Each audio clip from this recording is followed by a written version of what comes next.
If you're interested in learning how I launched Zim Excellence, then you're in luck. Sign up for my podcast workshop and learn how it's easier and more affordable than ever to start a podcast. Also, grab yourself a copy of my podcast resource guide, which covers industry terminology, suggested tech setup, in addition to countless free online resources to support your podcast journey. Just head to wongai.com/podcast creation. That's wongai.com/podcast creation. The link will also be down in the show notes. Now, let's start the show. Yo, welcome to the party. Hello, makadini salibonani. My name is Wongai, and you're listening to Zim Excellence, a weekly celebration of Zimbabwe's changemakers and trailblazers. So here's the secret, y'all. Zimbabweans are actually dope AF, and it's just time that we recognize it. So grab yourself a plate of sadza and grab that stony ginger beer, and let the party begin. Welcome to another episode of Zim Excellence. Today, my guest is a lawyer, wife, mother, and founder of Pilisa Creatives, a creative media company that celebrates and amplifies African heritage. But not only that, she recently published her very first book, titled My First Book of Shona and Ndebele Words. Y'all, this is the book that I wish that I had growing up. So please welcome this absolutely inspirational champion for all things Zimbabwean culture. Her name is Yeve Sibanda. Thank you. Thank you so much. I'm so happy to be here talking with you. I love the name of your show. I think it's just amazing. And so I'm super excited to be here with you, Wongai. Thank you. Yay. I'm just so happy. I feel like we have so much in common. We have that we are advocates for being global citizens. Yes. We also have the fact that growing up, our names were mispronounced. So we either shortened or anglicized them. And we're also Zimbabweans. So I love that. Yeah. But before we dive into all the amazing, juicy details on your fabulous life, I would love for you to kind of share a bit of your origin story, because you are a Zim Excellence superhero. Every superhero has their origin story. Yeah. You're welcome. And so you were born in Zimbabwe, and now you live in Maryland. And I'd love for you to kind of help us understand how you got from point A to point B. Absolutely. You know, there were a lot of points in between point A and B. It feels like point A and maybe point K. I was born in Harare and grew up there until I was 16. I went to growing up in my primary school education, I went to a Jewish school called Sharon School. Oh, I know those Sharon. Incredible years. It was just such an amazing, big highlight of my childhood. And I grew up with a single mom who traveled a lot for work. And I think early on I was taught to be pretty independent. She also, as a result of her travels, was someone who, you know, encouraged learning other cultures and embracing other cultures. And I mean, I went to a Jewish school, so that tells you a lot about her philosophy, right? And I was exposed to a lot. And looking back, like, she went out of her way to make sure that I was exposed to so many things. Like, you know, I remember learning to play golf at like 8 or 9 when golf wasn't a thing and nobody else my age was doing it. You know, she once brought me a violin from her travels for work. And I was just like, well, why didn't you bring candy? Like, why do I need this thing? Do you play, by the way? I don't anymore, Okay. but I did. And I used to play right up until high school, because when I got to high school, I thought I was too cool for that. But then I went to high school in Marondera. And, you know, those were also really formative years too. I went there for 4 years to an all-girls boarding school, and really, I mean, not only independence, but really formed lifelong bonds with, you know, the girls, now women, that I went to school with, some of whom I'm still in touch with. And then like my really, you know, lifelong friends I still have from there. And then at that point, after the 4 years, I moved to the US, and it's something I always knew was happening because my mom had told me from a very young age that she wanted me to come to the US for school, because she did as well. And so came to the US, and culture shock, galore, from Harare, Zimbabwe to Orangeburg, South Carolina. And Orangeburg is exactly as it sounds. Okay. Orangeburg. It's like, it's a bit rural. It's like, it's not the US version that you see on TV. And so lots of culture shock there. I had been to the US before, but never like to live, right? Like on vacation, and huge culture shock. And I went to an all black college, an HBCU, Oh, and dope. that was really an amazing experience. I think just coming from a country where, I was the majority, I was black, like it was just different, coming to an HBCU and like learning more about the history of the US. And so that was also formative. And yeah, long story short, moved overseas, came back, went to law school, and I have been in Maryland ever since, for the past 11 years. And I really think now that I've lived outside of Zimbabwe for more than half of my life, like, I have never felt more connected to being Zimbabwean and Africa than now that I'm a mom and I'm raising a little girl and trying to instill cultural pride and identity. I've never felt more connected. I'm so proud of where I come from. I love where I live for what it is, right? But I'm so proud to be Zimbabwean. I'm so proud to be African. That's like one of the first things people will learn about me when they meet me for the first time. So yeah, that's a little bit of my story, and we can talk about some of the other details as we go. I love that so much. What does being Zimbabwean mean to you? As I alluded to, it's a huge part. It's who I am, right? Like without my Zimbabwean heritage, I wouldn't be who I am. It shapes how I view the world. It shapes and has shaped the things that I'm passionate about. So, we'll talk about my book later, but like, obviously I wouldn't write that book if I weren't Zimbabwean. I wouldn't write that book if I weren't living in the diaspora. I think being Zimbabwean also means, someone who's resilient. I think all of us have that Zim resiliency in us, right? It means someone who I think is genuinely just like kind and humble, because I do think that's who we are at our core. And I think deep down, most of us are that way.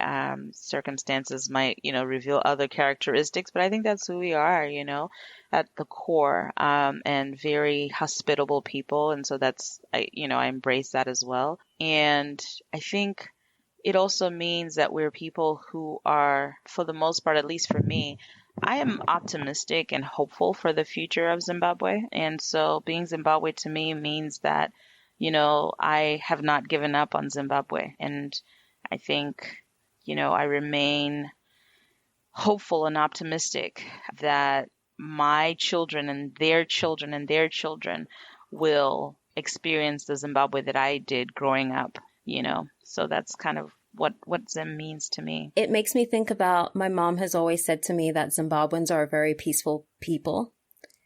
And the fact that even though we are one of the smaller African countries, there's always this sense of community or just knowing people.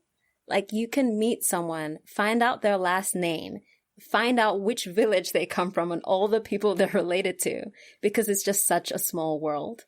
And even if it's someone that you don't necessarily know, once you find out they're Zimbabwean, it's just like your family. You're instantly family. You're instantly cousins. 100%. It's just 100%. Absolutely amazing. So you were gone from social media for the last 3 years, and then you pop back on, and now you are absolutely blowing up with Kalisa Creatives. When did you fall in love with this idea for what you are doing, which is empowering not only Zimbabwean children and African children, but all children to learn about our culture? Yeah, my relationship with social media is, I think, like many people, social media is kind of like this tool that you can use for good, but you've got to really pace yourself. So for example, like with Facebook, I only joined Facebook in 2010 when I started law school, and I was on there for like 2 years, and I was just like, that's it. But now, like you said, with Palisa, I'm back. Palisa really was born out of this concept that we really needed to have our own resources to teach and share our own stories and our languages and our culture and all of that. And it's 3 years old almost, because my daughter is almost 3 years old, and she really is the inspiration and the muse behind Palisa Creatives. Had I not been pregnant with her and looking for resources to teach her, I don't know if Palisa would have been born. I don't know that I would have been so adamant that I create and start something. It might have taken a different form, right? But this family book and this empowering our children, all children, may have taken a different form altogether. So that's really where it started, is when I was thinking about my own child and what I wanted for her. That's absolutely amazing. You may correct me on this. By doing this work, you've unintentionally become this representative and this ambassador for Zimbabwe.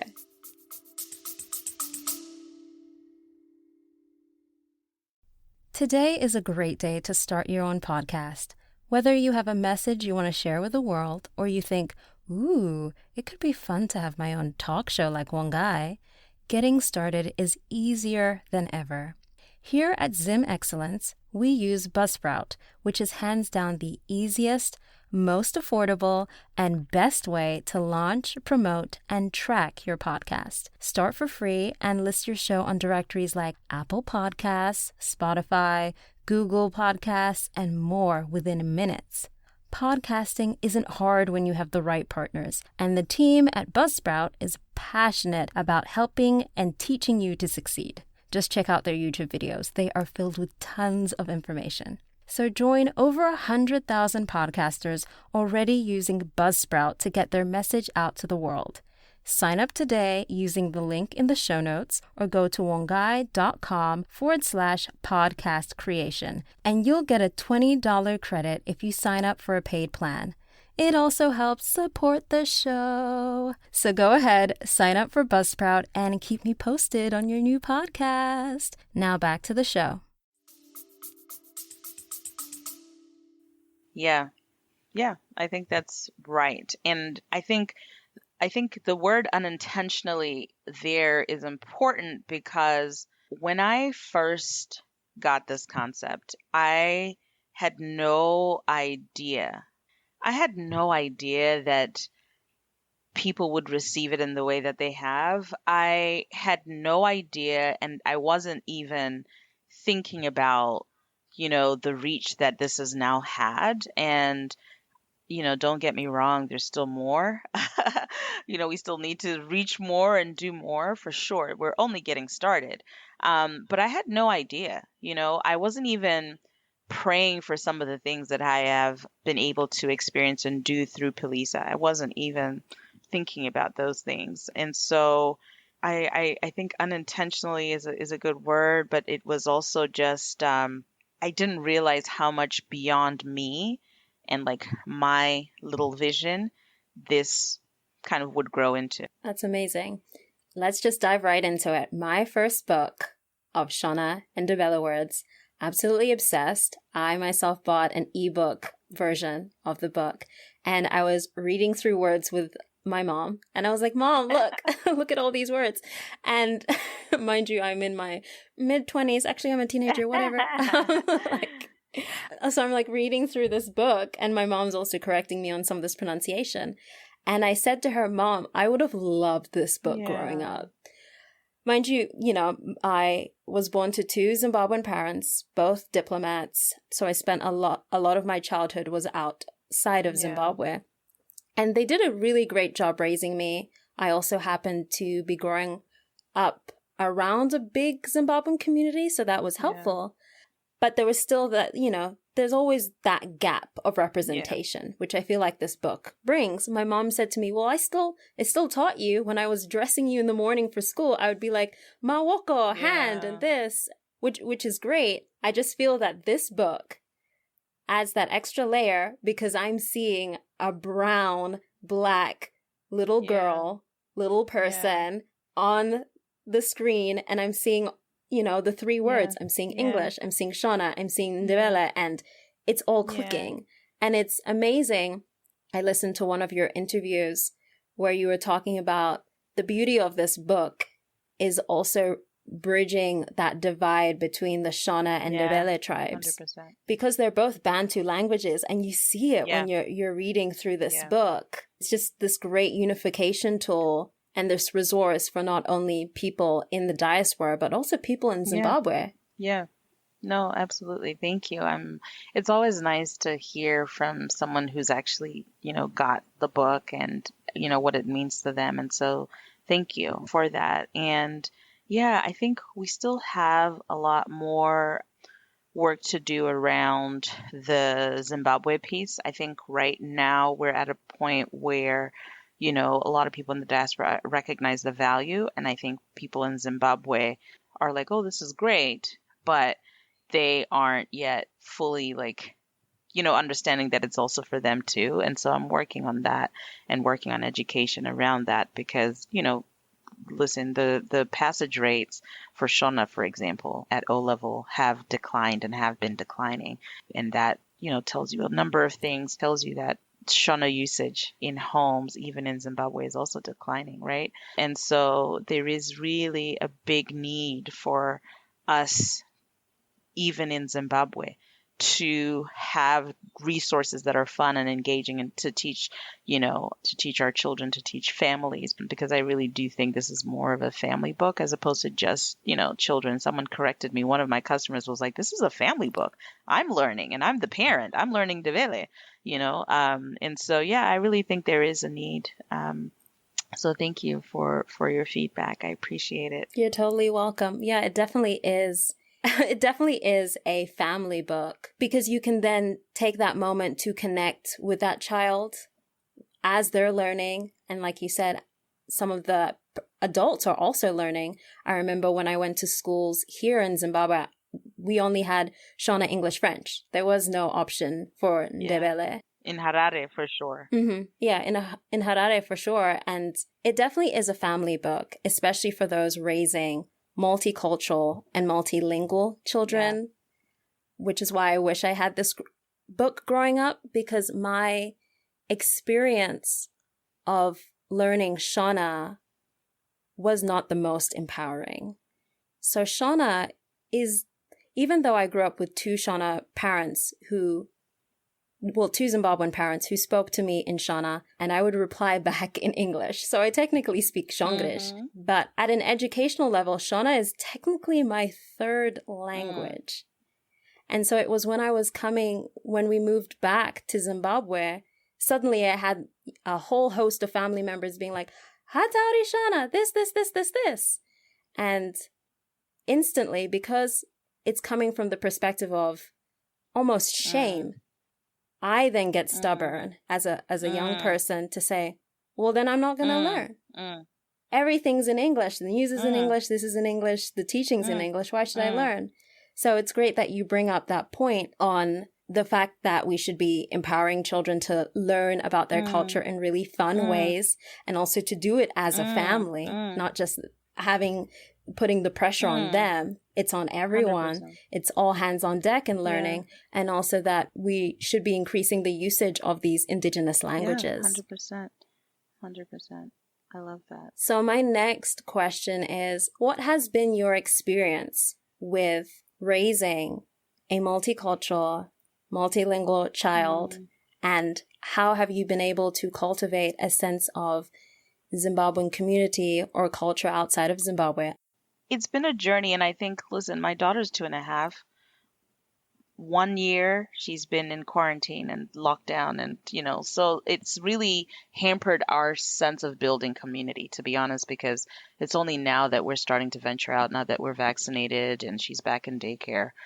So for a year there was no community, right? The only community that we had, and I'm thankful for this, is through FaceTime. She was able to and has been able to see her grandparents, who don't live in the US. And so that's really been big and key. And she's actually managed to continue to develop her relationships with them through FaceTime and technology. So I'm thankful for that. And I think another way is we're advocates for, you know, for traveling with our child. I know some people who don't think it's feasible to travel with a child until they're like 6 or something, but having traveled with our daughter when she was 3 months old to Zimbabwe, we are very much like, you know what, we did that, we could take her anywhere. And so, you know, we've been last November, her and I went to Zimbabwe, and we intend to do like an annual, if we can, or you know, maybe every other year trip for sure. So that's one way.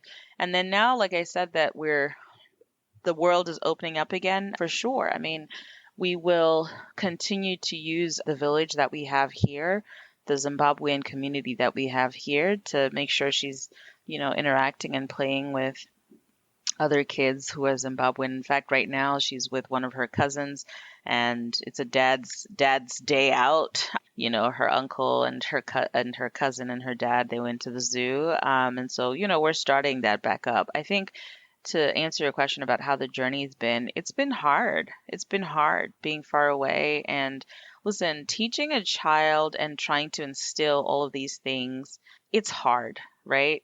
Especially when you're not close to Zimbabwe, you're far away, especially when the media doesn't really do a great job of telling you that it's important, right? Of telling you and showing you positive images of Black and brown kids and Africans and all of that. And also, like at her age, I was thinking about it the other day, and I was just like, there's not a lot of like animated content that features brown kids or Black kids, African kids. We have a group of Zimbabwean creatives who are creating on YouTube, right? And so that is growing, but your Netflix, you're not going to see a black child. You're not going to see a movie. We had Jingle Jangle, right? The Christmas movie, which was awesome. So Yes, I and watched that with Sharon her. Rose is Zimbabwean. Yeah. I Yeah. watched that with her, but I mean, she's too young, you know, but I mean, for her level, for her Yeah. age. And so I think that's a big struggle, is like, we still are not at a place where we have a lot of options for, you know, entertainment that helps to celebrate our multicultural, multilingual identities. I would say the other thing too is it's also been hard because, you know, you said this earlier, but like English is everything is in English, right? And so as much as we, you know, try, she's going to hear more English, that's for sure, you know, because the TV is in English. People, you know, speak in English. At school, she's speaking in English. Like, and so it's hard in that sense. And sometimes it can get really like, you're like, man, is this even working? Like, are we even doing the right thing? Right? And you get discouraged. And then what happens is you realize, you know what?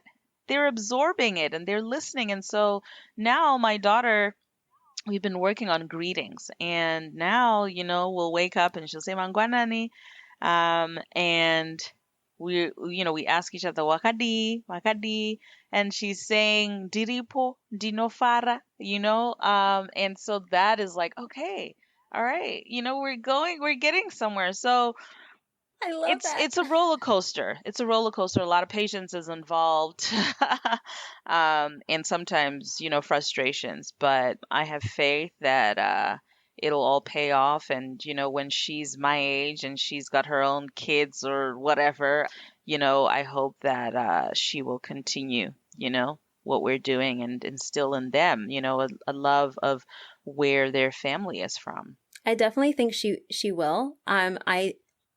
I see myself as the adult version of your child, of Christine's child, of all these kids in the diaspora.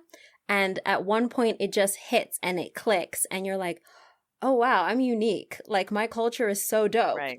Like, wow, like no one will ever understand Yeah. this heritage that I come from. Like we come from Great Zimbabwe and all these amazing kings, and we have Victoria Falls, and there's just so much to be proud of. I'm interested to know how you're able to, you know, juggle being amazing boss lawyer and being the founder of Pilisa, and then also being a mom. Yeah.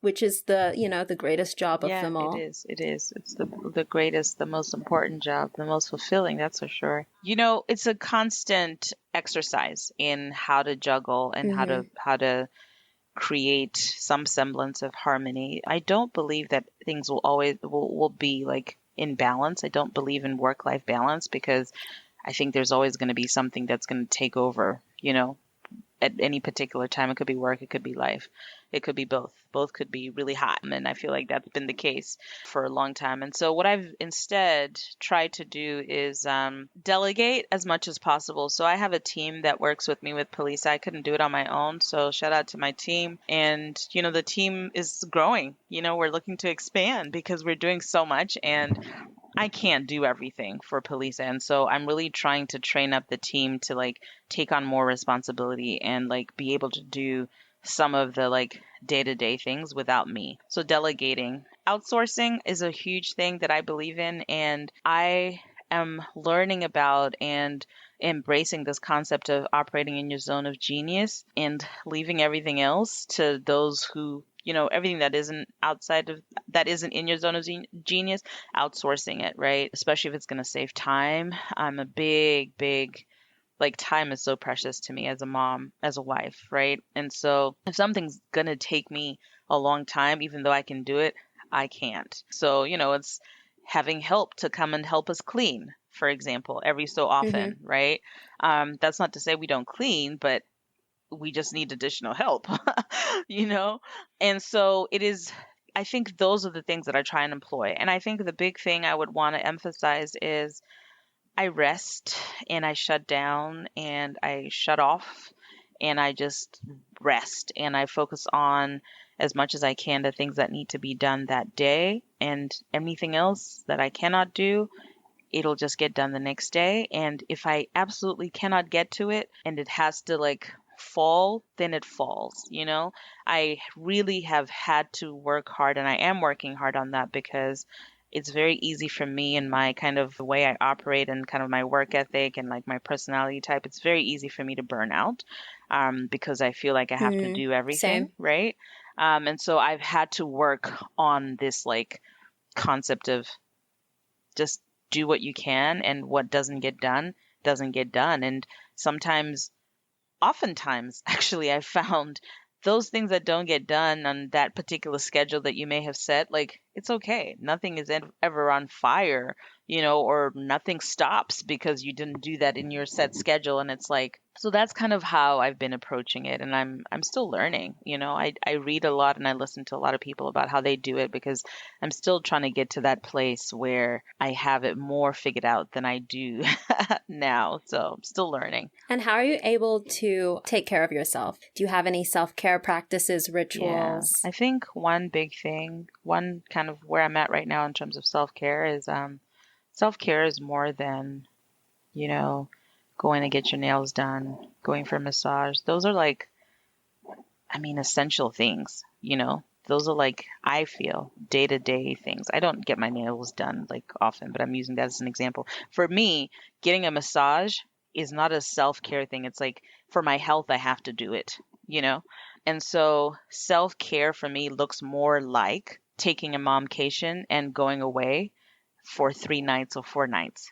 Self-care looks more like evaluating the things that are serving me well and the things that are not, and investing in more in the things that are serving me well. Self-care looks like spending time and creating my vision board, and really speaking life into my future. Self-care is more, it's just, I think, broader for me than kind of taking a walk, to exercise. Those are things I have to do, I just need to be able to do that. But it's making sure that I get rest and all of that. I think that's kind of what self-care means to me, more than what I call like more superficial things, like, oh, get do a face mask and whatever.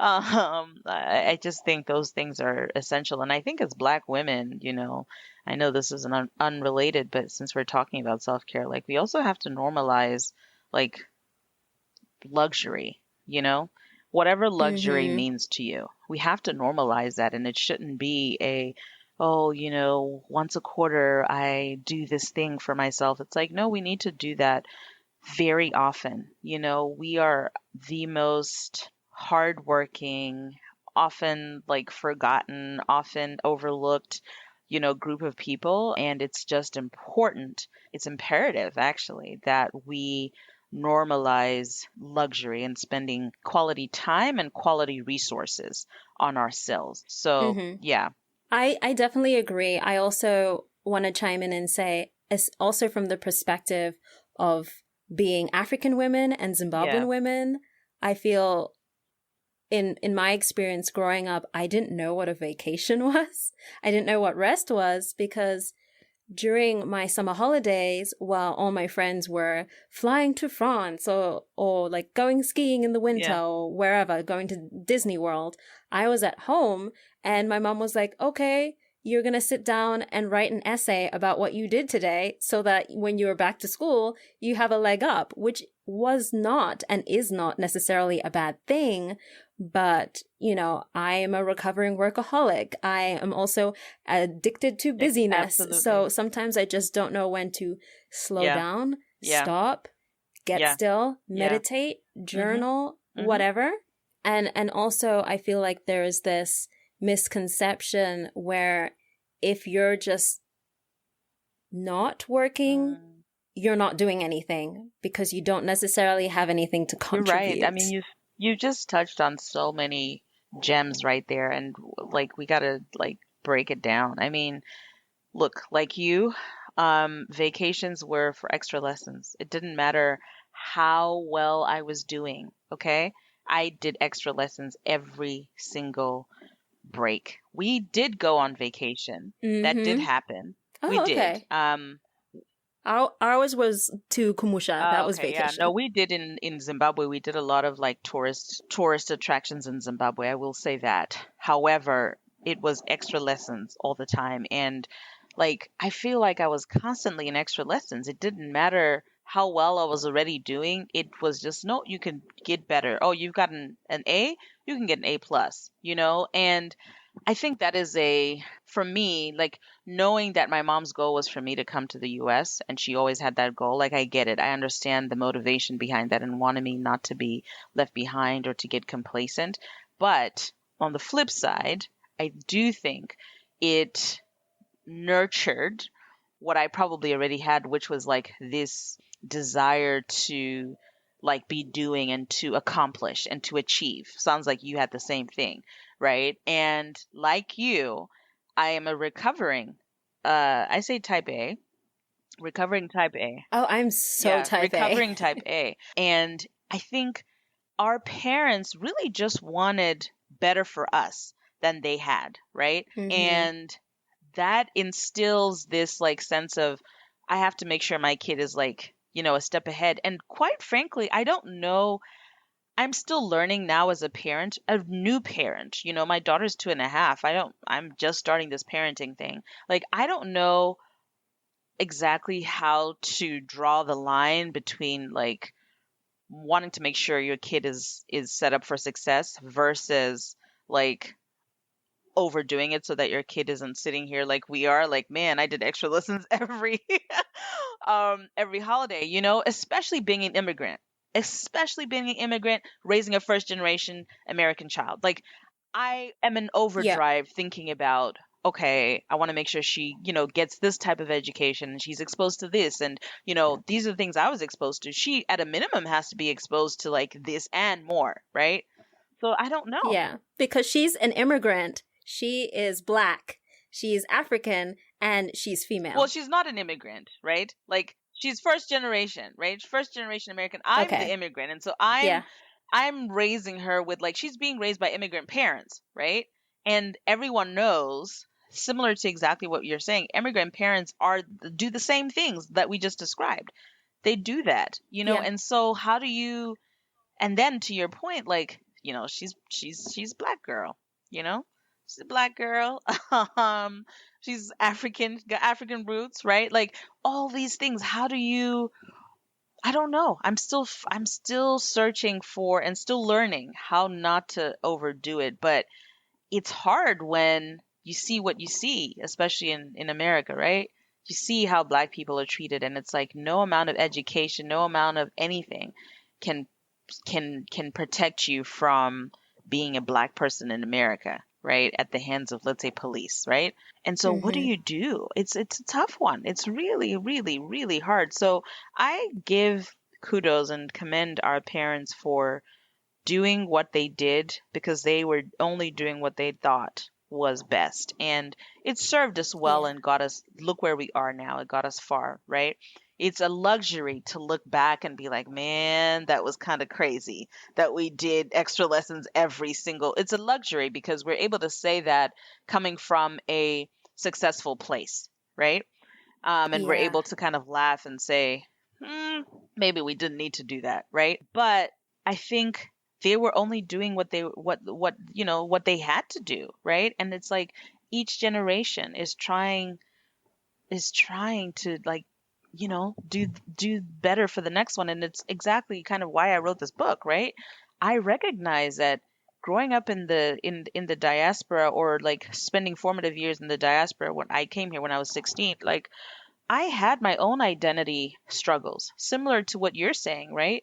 You had times where people were questioning like your Zimbabweanness because you couldn't speak Shona or whatever, right? Like you went through an identity struggle, right? I understand that. And so I was like, okay, well, how do I make it better for kids like my daughter, right? So already I'm in that mindset of let me try and make sure she doesn't have an experience like mine, right? And so it's almost like an intuitive parental thing, right? And so you go into the cycle of trying to make sure your kid has more, not necessarily more physical things, but like has better experiences than you do. And by doing so, you're going to do some things that are extra. You are. You're going to do things that are extra. And so she might look back. Look, I'm thinking about it now. She might look back and be like, Mom, did you really have to write a book? Like, from me to understand my African and Zimbabwean heritage? Like, that was extra. Did you really have to do that?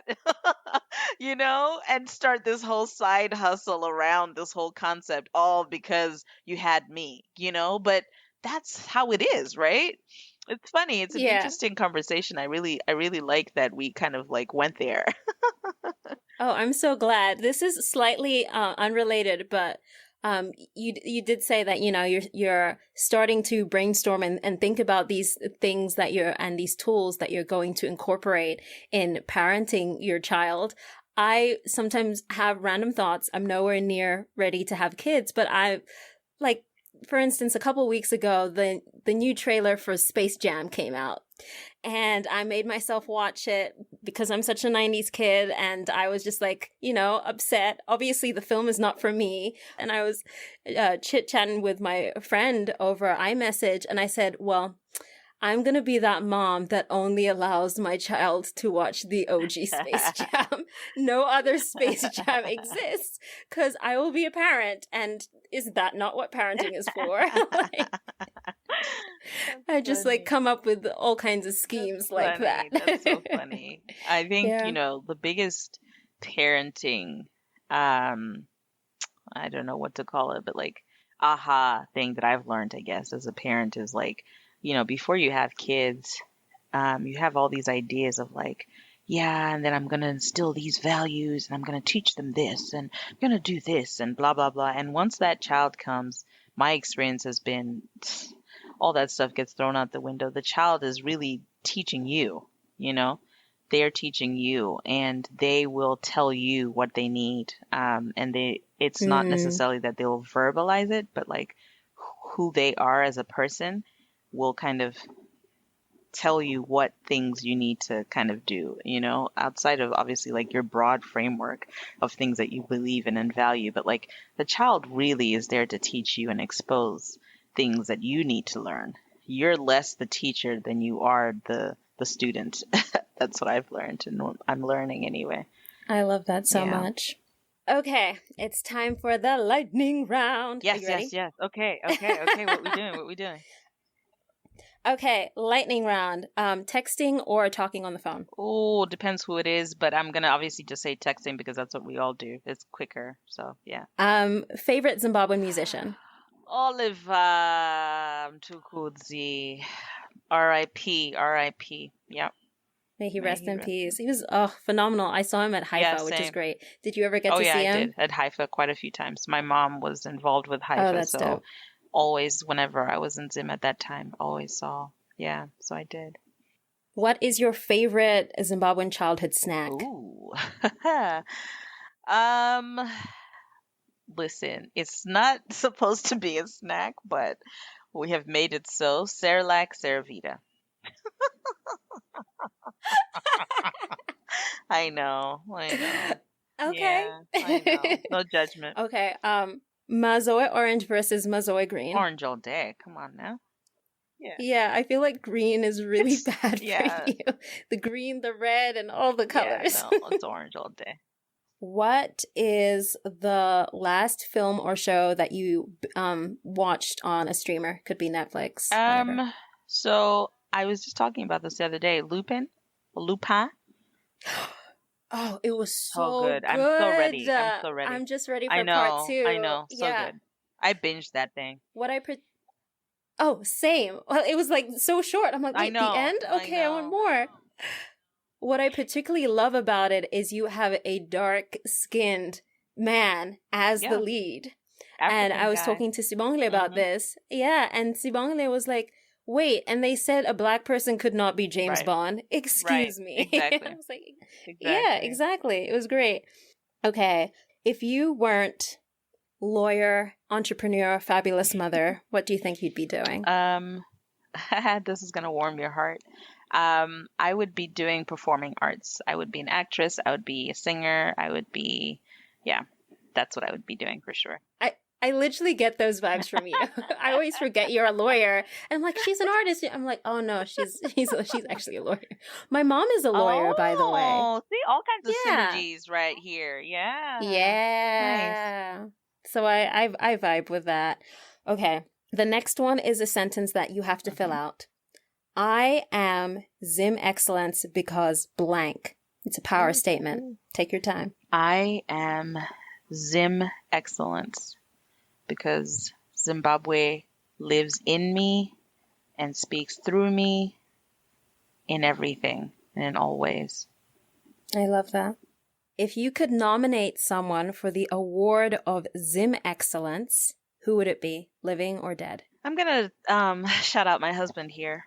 I would nominate him because he flew the Zimbabwean flag high in sport and, you know, is someone that I think had certain things happen differently, he would be someone that like would be so well known for sport, rugby in particular. And so, yeah, I'm gonna shout him out. And I think, you know, he's someone who loves his country, someone who before it was cool was like repping his country. You know, that's who I'm gonna think of right now. Is my husband. That's so dope. Wait, what's your husband's name? Arnold. Arnold Sibanda, you have just been nominated for the award of Zim Excellence by your beautiful wife, Yeve Sibanda. Now, if you could nominate someone to come on this show. Ooh, I know. I've got her. This gonna be good, y'all. Her name is Dr. Praise Matimavi. She actually has a podcast herself, but she is a surgeon here in the United States, and her story is so powerful, and she is amazing. So I would nominate her. Yeah. That's dope. I can't wait to look her up. All right. So as we wrap up, I love it if you could share a message with our listeners, as well as letting them know where they can continue to follow your fabulous inspirational journey, whether it's a website, Instagram, Twitter, Facebook, all of the fabulous things. Yeah, absolutely. So I'll start with that and end with the message. You can find us, Pelisa Creatives, on all social media. If you go to the website, www.pelisacreatives.com, you can find the books, calendar, and links to social media. We're on Instagram, we're on Twitter, we're on LinkedIn, we're on Facebook. You can always find me, Yeve.c.Sibanda, on Instagram, same on Twitter. And yeah, look forward to, continuing conversations there, and to seeing you join the Pelisa tribe. Now, as for the message that I want to leave with your awesome, awesome listeners, first of all, y'all better subscribe. Y'all better subscribe to Vongai's podcast, because she's coming in hot with all the goodies. So thank you, Vongai. And the message I would leave with you is, listen, you have everything you need within you to achieve whatever it is that is on your heart. And so take imperfect action and go for it. Start now, start today, and go for the thing that you have been dreaming about, that you have been thinking about. Just take imperfect action and start. Life is short. Life is for living. And we need to hear your story, your perspective. So go for it. It doesn't matter if you don't succeed at first, but the power is in trying and putting yourself out there. You'll be amazed at what comes back to you. And I'm always here to cheer you on, to help you, to answer questions, or to tell you, the little that I know and that I've learned on this journey. So that's what I would say to you. Love and light and peace to you all. That's absolutely amazing. Thank you so much for that word, Yeve. You also host a clubhouse. I used to. As yeah, well. yeah. No, I've got Okay. I've got two, what are they called? Clubs, I guess, that I'm in, that I'm co-founder of. I used to host a weekly kind of thing with Christine. It's on pause right now, but it was all about, if you can guess, preserving African heritage. Yes, we love it. We love it. We love it. I'm on Clubhouse too, here and there. Yeah. Awesome. Thank you so much for coming on the show.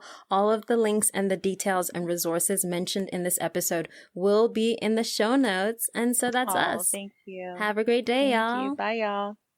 Thank y'all so much for coming to the party. Majita tatenda siabonga. Nah, for real. Thank you so much for tuning in to this week's episode of Zim Excellence. If you found value from this episode, please share it with a friend and go ahead and subscribe, rate, and review. If you send me a screenshot of your review, I'll make sure to give you a shout out on future episodes. Feel free to tag us on Instagram at Zim Excellence Podcast. And if you identify as Zimbabwean, I want to hear your story, so go ahead and email zimexcellencepodcast@gmail.com. Till then, have the best week and stay Zim excellent.